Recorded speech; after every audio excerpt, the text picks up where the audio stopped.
Hey guys, what is up? Welcome back to my channel. I got a story for you today. I just want to talk about myself a little bit. I want to tell you a little story about my past in hopes that it might help somebody. One of the biggest things we can offer people is our vulnerability and honesty. And I think that is what helps me the most, is when somebody is truly honest about themselves and their lives. That speaks to me the most. I was talking to my friend Brandon this morning about how I actually went to diesel technology school back when I was 18 for like 2 semesters. And then I just completely flunked out. I flunked both semesters right in a row. And then they kick you out.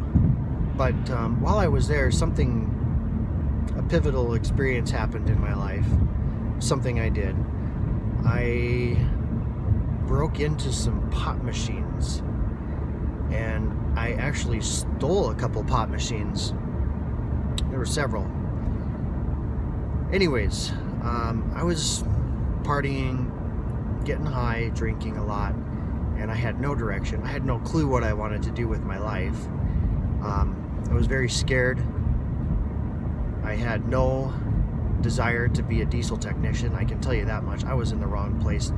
Only reason I went to school was because I felt like I had to do something with my life. And so I felt like this huge pressure was on to do something or be somebody. And that, I mean, it certainly wasn't I still have no desire to be a diesel technician to this day. It's like, no, that was not my calling.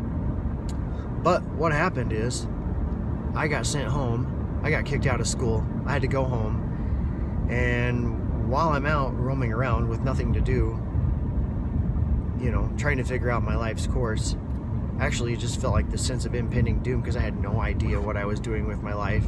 My parents didn't really like me anymore because I was smoking pot all the time. And I really had nothing going for me. It was terrifying. I had a warrant out for my arrest.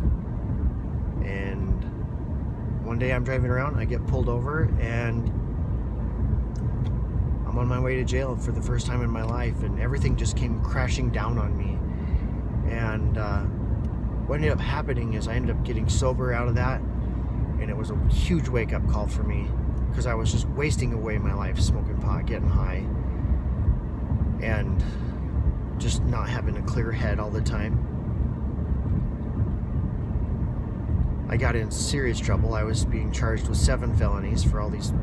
It goes off the dollar amount, on how much damage you cause to a pot machine. It was like, at the time, it was like if you caused over $500 of property damage, it was a felony.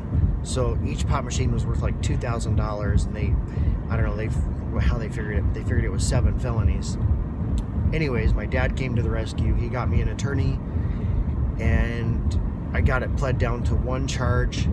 And that 1 charge stuck with me, and it's been on my record my entire life. That's 23 years ago. And so now I have a felony for larceny on my record, and it's been there. And I've had to deal with it this whole time. It's just like something that has just been there to haunt me my whole life. Let me tell you what, if you get a felony on your record, you cannot get it off. It doesn't just fall off. It's there. Unless you get it expunged or removed by the governor of your state, it will stay on your record forever. And that means it affects your rights. And not only that, but the biggest thing I've noticed is it affects your employment. Because on almost every employment application, it asks you if you have a felony on your record. And you could say, you could let that discourage you from getting a job. And you know what, I don't know, it has discouraged me, but it's never really prevented me from getting good jobs. I've always had really good jobs.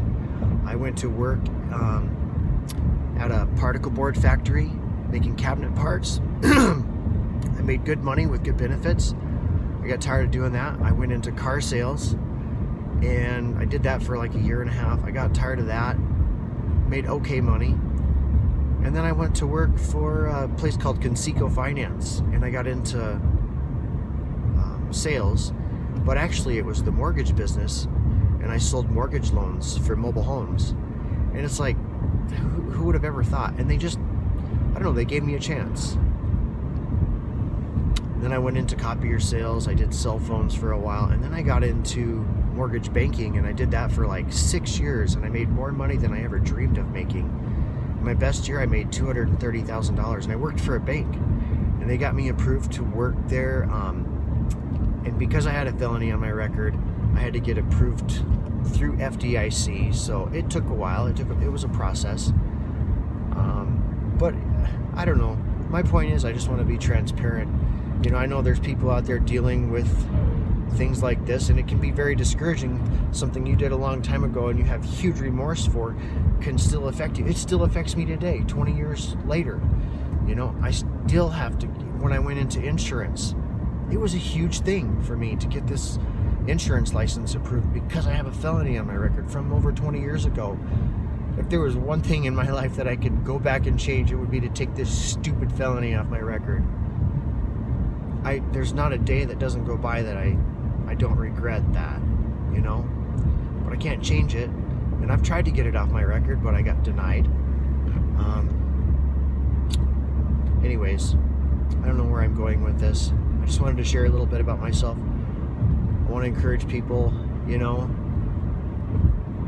even though that's on paper and, you know, applications say, hey, sometimes there's hard and fast rules about having felonies, and, you know, you're just not going to get the job. But, you know, anytime there's people involved, they're going to look at you. And what have you done to change yourself? And I'm just trying to be the best person I can be today. I'm not the same person that stole those pop machines. I would never do that. I highly discourage people from stealing. It's the dumbest thing. I do not steal from people. In fact, I try to be giving today as much as I can. But, you know,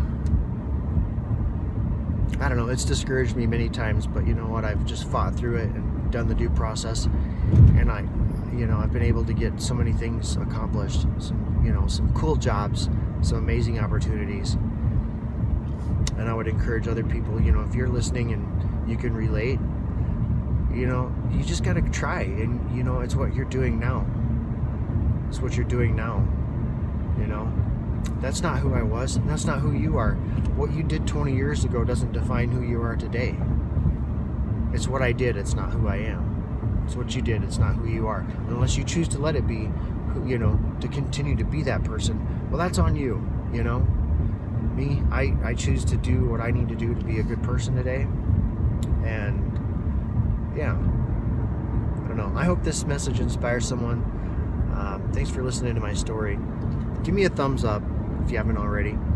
Hit the old subscribe button, and stay tuned to my channel for some more good stories. And yeah, say hi in the comments. Let me know what you're thinking or what you're going through, and I'd be glad to talk to you. Peace.